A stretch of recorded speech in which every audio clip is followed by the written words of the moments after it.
We're pleased to be joined here today by 6 distinguished witnesses to discuss this important topic. First, Dr. Michael Scheuer is an adjunct professor at the Center for Peace and Security Studies at Georgetown University. Dr. Scheuer recently concluded a 22-year career with the CIA, where there Dr. Scheuer held multiple positions, including senior advisor for the Osama bin Laden department. We're very pleased to have you and honored, sir. Next. In the Muslim world. And I would certainly, if I was in charge, change many of the policies we have. But it's more important that we in this country become adults. Nothing a person does in his life doesn't have a counter reaction. Does our foreign policy cause this war? Not a chance. The people who attacked us caused this war. Does our foreign policy motivate these people? Absolutely. Sir, if you're going to tell the American people they're fighting a war against a bunch of deranged, nihilist, fanatic extremists, we're going to be fighting a war that it's constantly going to surprise the American people about the costs of what they're doing. If we come to a place where we can have a discussion that says supporting Israel is essential to the U.S. security, supporting Saudi Arabia is important, vital to U.S. security, having U.S. troops in Muslim countries is vital to U.S. security, fine. But also tell the American people that costs come with that. Right now, we've spent 17 years in this war, and the American people still think we're fighting a bunch of long-haired, bearded, goat-eating madmen. And we're at a terrible disadvantage that we impose on ourselves, sir. And I would finish too long a statement by simply saying that we must stop the idiocy of democracy spreading. If you want to fight forever, keep trying to impose women's rights, secularism, the paganism of American culture, contemporary culture, on a religious civilization, sir. Yeah, and I'll take to make a comment. Professor Scheuer, I've known you over the years, but I have to take sharp disagreement with your position about our support of Israel. I believe it is essential that the United States, for our security, continue to support Israel. I believe that if we back away from Israel or Jordan, for instance, using those countries, Morocco, as examples, that Al-Qaeda will find some other excuse. I mean, we can find any number of reasons. I can tell you during the 1990s, from after Iraq, but between 1995 and 2001, the only time the Americans used force overseas was to defend Muslims against Christians in Bosnia and in Kosovo.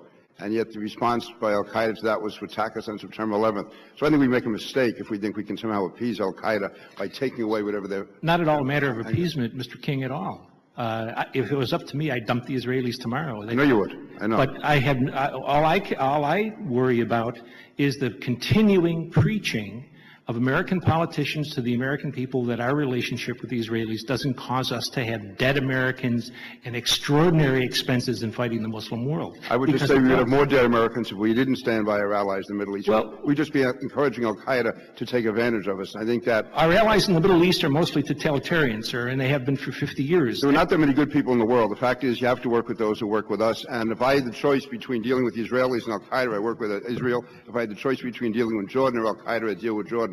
And the fact is that you can find any number of excuses why Al-Qaeda is going to come after us. No, sir, you can't. Yes, I think you can. No, you can't, sir. Osama bin Laden would have been a terrific American politician because he stays on message. There's only one message that comes out of Al-Qaeda, and that's the message they're using now. If it's not, that'll be if we pull out of Israel. If we you have to depend. No, let me say, if we stop supporting Israel, then the message will be: America was cowardly. America was backed away. They're not going to stand by their allies. It can always. It's the flip side of everything, and I would rather stand with positive elements like Israel and back up. I'm a bear of little brains, sir, but you got to go with what you go with at the moment. These people are fighting for something substantive, for something religious. And they're not fighting us for what reason do you suppose they're going to come up with? Because we have Hollywood? I would like to fight Hollywood. But, I mean, they're not going to fight us because we have women in the workplace. That's an insanity. What they're fighting us about is what we do. And we don't have to stop what we're doing, sir. But we have to realize the cost. And I think it'd be worse if we stop what we're doing, and that's my point. Well, that's fine. Tell the American people that. There's also a cost of what you're asking for, and I think that cost will be a lot greater. I don't think so, sir. Well, it couldn't be worse than it is now. We honestly disagree. You know, you're presiding over a bankruptcy. What can be worse? And what has been the goal of Al-Qaeda since it was formed? To bankrupt the United States. Who's winning today, sir? We're done like dinner. We're winning and we'll continue to win unless we take the advice of people like Sir, you. you are exactly wrong. Well, we are losing. Two U.S. field armies were defeated by men in the field with weapons from the Korean War. The fact is we have not been successfully attacked since September 11th. The fact is, sir, we had 2 military defeats overseas. The fact is we have not been successfully attacked. We have not been successfully attacked since September 11th. Sir, that's a goofy argument. Like you. That is a goofy argument, sir. I hate to gavel down the... Well, I'm sure you're an expert on goofiness, so I yield back. I appreciate the gentleman's spirited debate. And Again, I want to come back to understand some of the things you said. Before I do that, I just want to mention this quickly. I find your position on our alliance with Israel as very troubling. It won't surprise you to tell you that I disagree with you.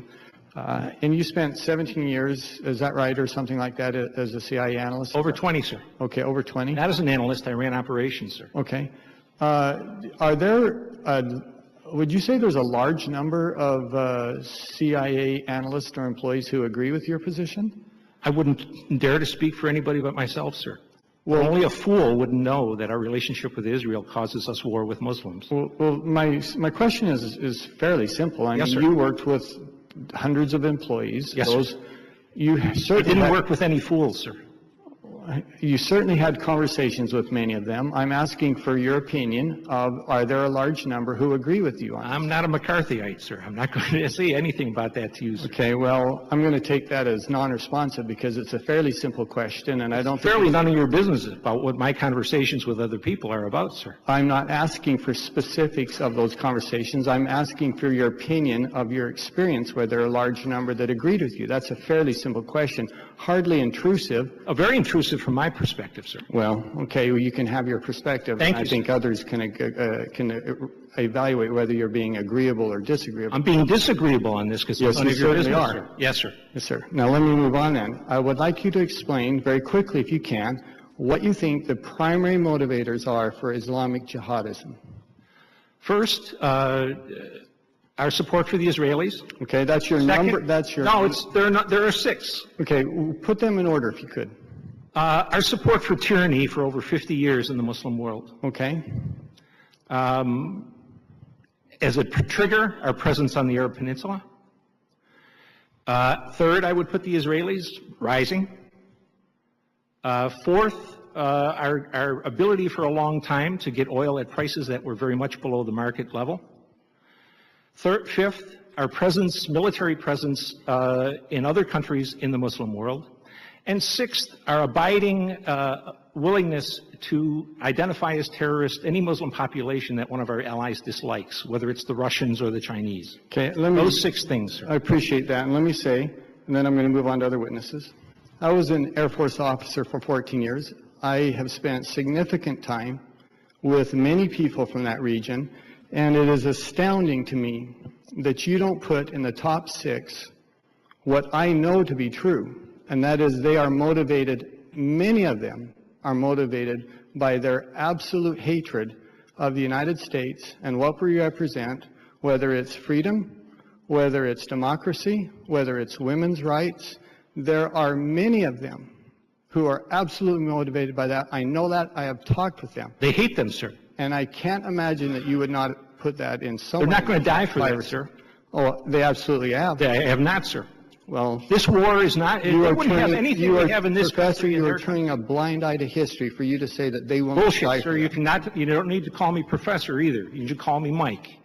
The reality is no one has blown themselves up because this young lady Professor, is in the you're right place. absolutely wrong on that. I'm going to move on now. Well, no, you pulled this up. You said there's millions of people Professor, out there. you're absolutely wrong on that. I'm going to move on if we could. I wish you would move on. For the rest of you, I'd like to ask you this in the very brief time that we have.